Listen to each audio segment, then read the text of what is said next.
Live from downtown Detroit, Local 4 News at 11 starts now.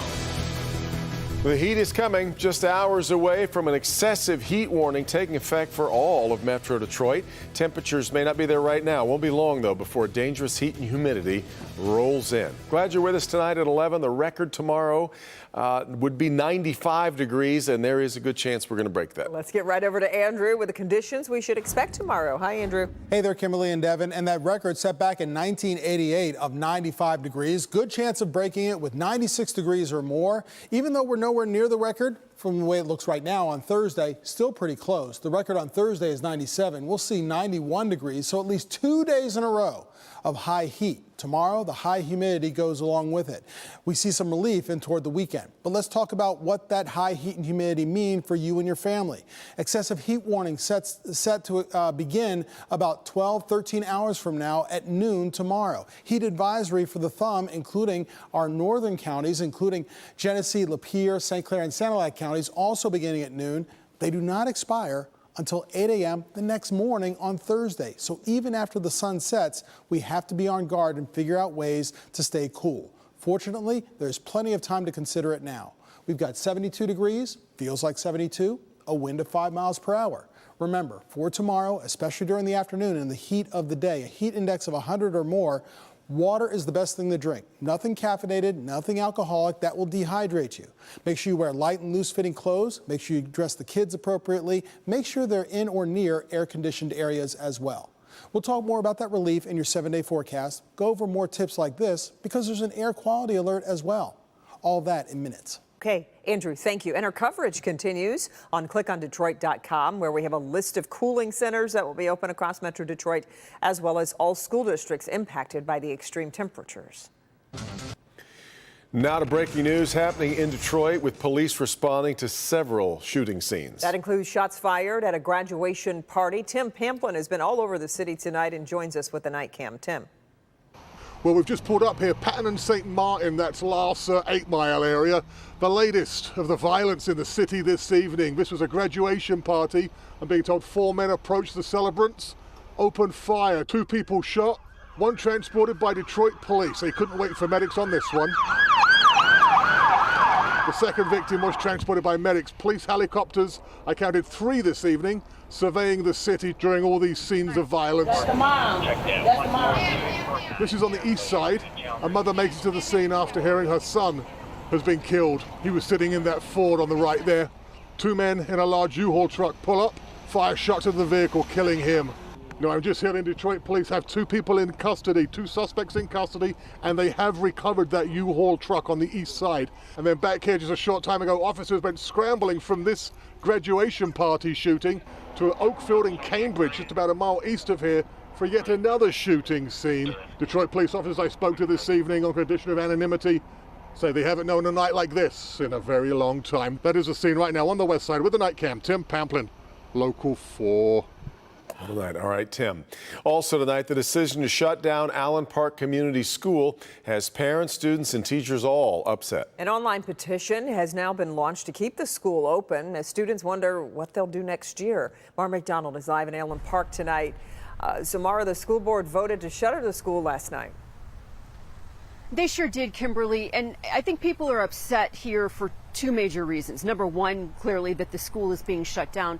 But number 2, the way in which this is delivered. You have a lot of families who feel like they've been caught flat-footed here. You give up on this program, you give up on the kids. That was the feeling after the Allen Park School Board voted to shut down the district's community school, which is alternative ed for high schoolers. It has saved students who wouldn't have graduated, but it's done more than that. It has literally saved lives. The school offers more individualized attention and smaller class size aimed to help kids with a variety of struggles, whether it's purely academic or a combination of emotional and academic. If you want to help better the community and you want these students to thrive, why would you then take away a help center? The decision was made to close the school, citing declining enrollment and budget issues. The concern is that they sort of just threw in the towel because the numbers were down, they're projecting a deficit in budget, and it doesn't feel like there's been any effort to try and fix that. It's created an uproar, so much so that 1,600 people have signed a change.org petition to keep the school open. A lot of them alums who say they never would have graduated had it not been for the care they received here. They gave me confidence in myself. They gave me a sense of independence, that I knew that I could do it without anyone holding my hand. And I did walk across that stage in 2013 by myself with honors. Back here live, our calls to the administration were not immediately returned today. A lot of parents trying to figure out what they're going to do with their students next year because they say sending them back to regular high school, just not an option. We're live in Allen Park tonight. I'm Mara McDonald, Local 4. Yeah, okay, Mara, thanks. New tonight, the UAW says they've been alerted that Stellantis will make indefinite layoffs at its stamping plant in Sterling Heights starting Monday. Still unclear how many workers are going to be impacted. In a letter posted on Facebook, UAW workers say layoffs will be based on seniority. Right now, nearly 2,000 hourly workers are employed at that plant making various parts for Ram trucks, Dodge and Jeep SUVs, and Chrysler minivans. Many people in disbelief tonight after a well-known Detroit bar and news center catches fire. You can see plumes of smoke and flames coming out of Woodward Bar and Grill. It's one of the oldest LGBTQ spaces in the state of Michigan. People living and working in the area were evacuated while crews worked to contain that fire. Nobody was hurt, but some people are still pretty shaken up by the incident. It's really scary because I don't know how much damage it's going to do to the other buildings around. We have residents upstairs, so it's kind of really concerning right now. It's so much of a shame because all this has been totally renovated, every single one of these buildings as a multiple set of buildings, and now look at it, ablaze, you know. Right now, crews are assessing the extent of the damage and what caused that fire. In the race for governor, former Detroit Police Chief James Craig is launching a write-in campaign. Of course, he was one of 5 GOP candidates kicked off the ballot because of fraudulent signatures on their petitions. Craig filed the paperwork today in Lansing. I'm doing this for the voters of Michigan. They matter, they count, and I can't tell you, it's been so many people that reached out to me, confronted me and said, look, we need you to fight, we need you to stay in it. Craig filed a lawsuit to get on the primary ballot. That was dismissed. He says the decision has greatly impacted his fundraising and his campaign staff. He's also filed a lawsuit in Kent County against the company that was hired to get his petition signatures.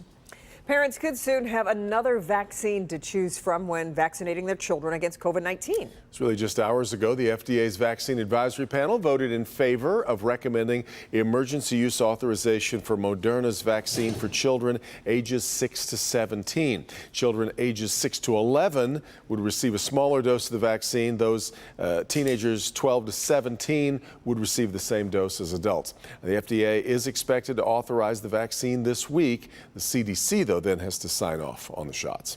There is a new mural in the Brightmoor neighborhood, and it's a message of empowerment for women. As our Megan Woods reports, organizers have been trying for more than a year to make this happen.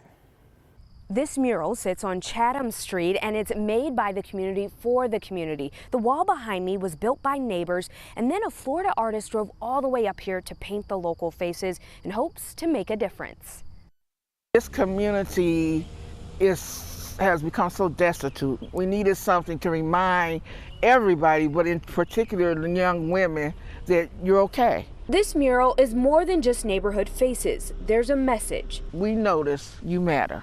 That's what we want to know. You matter. Community leader Kathleen Hurd has been working to bring this to her neighborhood for over a year. We would not give up. We would not give up. I don't care what the city said or didn't say. We were like, this is going to be done. Last April, she reached out to Lori Practico, the artist behind the national mural project Girl Noticed. You know, what I really wanted to say was that we all have value, that girls especially, to recognize their value. Kathleen nominated 3 girls who grew up here. One of them is 22-year-old Deidre Halliburton. I feel humbled, honestly, that Kathleen thought of me to be a person to represent our community. The mural is something she wished she had growing up. It's the same people here in your community that you can view up to and aspire to have help or be a mentor. And now, after a week of building and another week of painting, the project is now complete and is here for years to come. I'm moving away at the end of this year to South Carolina, and I wanted to be able to someday come back and see that wall and know that it helped encourage a lot of people. Lori, the artist, was so inspired by the passion Kathleen has for her neighborhood that she surprised Kathleen and painted her face on the mural. In Detroit, I'm Megan Woods, Local 4. I love the painting style. It's really cool.